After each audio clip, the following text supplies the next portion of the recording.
নদীর চরে চলে আইছি, নদী নিয়ে গান মনে পড়ছে। আমি তো আর শিল্পী না, তারপরে করার চেষ্টা করবো, দেখি কেমন হয়। নদীর বুকে চাঁদ পড়েছে, চাঁদ পড়েছে বন্ধুর গায়।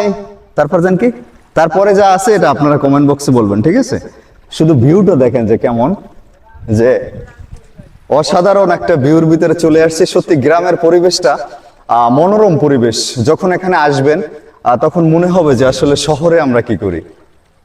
এজন্যই মাঝে মাঝে যখনই ছুটি পাই একটু এই গ্রামের পরিবেশে ছুটে আসি, আর মন খুলে দুহাত জড়িয়ে মনে হয় পৃথিবীটা আমার। সত্যি অনেক ভালো লাগে। আর এই স্থানটা হচ্ছে আমাদের ঝালকাঠি জেলার কাঠালিয়া থানার ৬ নং আওরাবুনিয়ার সেই মোহনা, যেটা ওই সাইডের পুরাতন লঞ্চ ঘাটটাও দেখা যাচ্ছে এখন পর্যন্ত ওখানে আছে, কিন্তু আসলে লঞ্চ এখন আর ওখানে বেরে না, রাস্তাঘাট হয়েছে। তারপর আলহামদুলিল্লাহ পরিবেশটা কিসের কুয়াকাটা আর কিসের কক্সবাজার, মানে একশের বিউটিফুল লাগতেছে যে কোনো কায়দায়। অসাধারণ অসাধারণ।